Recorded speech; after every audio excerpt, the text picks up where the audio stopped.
This is about the size of the bread cubes that you want. What I do is I cut up 3 pieces at a time.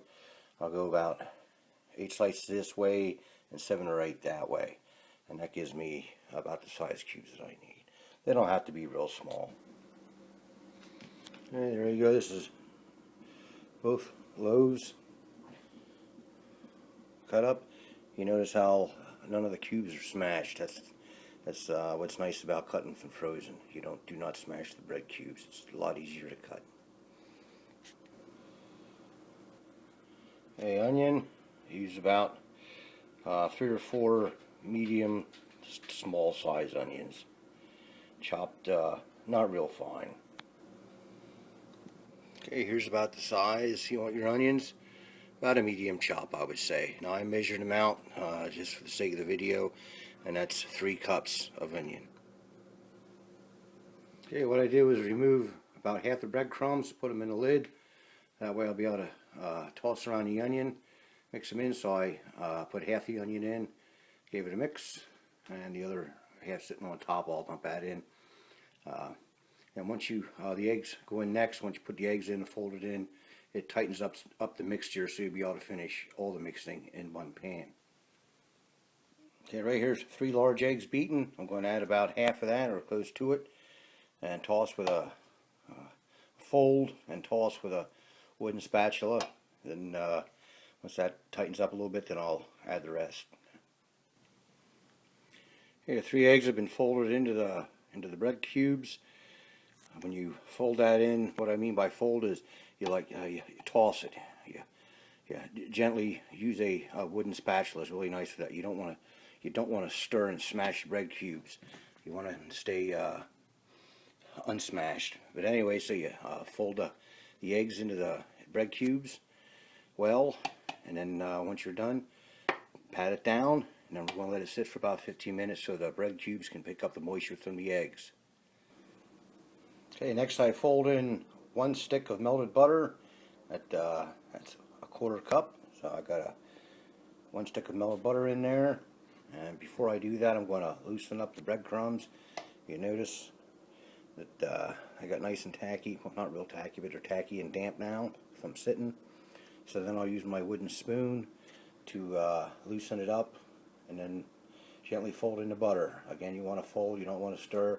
Use your wooden spoon to break up any clumps as you fold it in. Then you want to pat her down and let her sit a little bit more while you get the next step ready.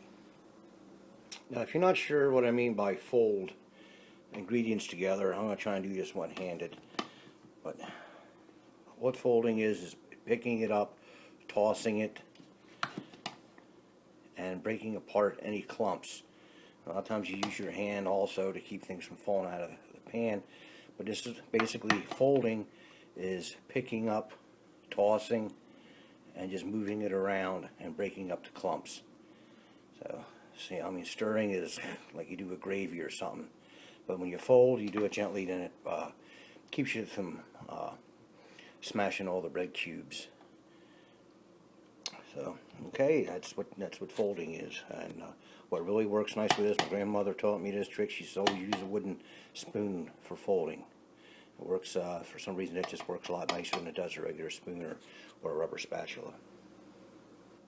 Okay, the next step is to add 1 can of cream of celery soup, and do not use the low fat. I tried it one time, I got it by mistake, and it does change the taste. So regular cream of celery soup, that's 1 can soup and 1 can water. Heat it up well and mix it well. Then break up your bread cubes again and add it to it and fold it in. Okay, that was the last step. Filling's done. Your consistency, it's nice and moist. Real tacky, not soggy wet or anything. You just want her nice and moist. See how it holds together. Okay, and that's all there is to making the filling.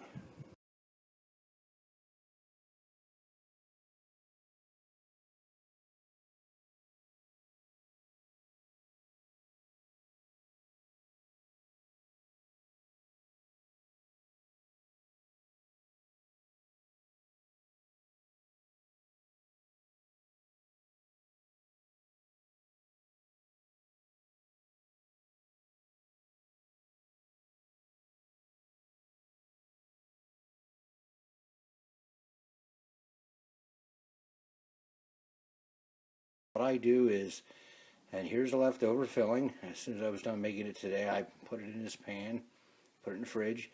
All I'm going to do is I'm going to take some of these pan drippings. I'm going to mix it in there well. And then I'm going to bake it. Then after it's done being baked, then I'm going to take and I'm going to mix the turkey, or the filling from the turkey. I'm going to take all that out and I'm going to mix that all together. And then put a little bit more of the drippings, the pan drippings over it. And all that filling tastes just like it came out of the turkey.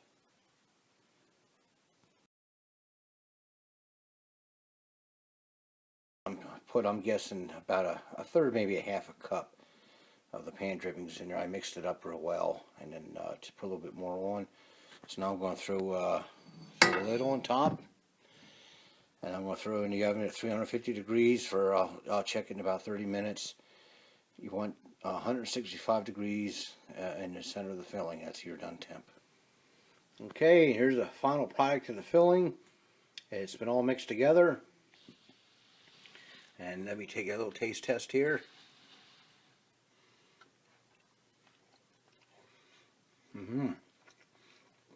Oh yeah. Tastes just like it came out of turkey. Okay. And that's how you get a filling that'll set your filling apart from everybody else's.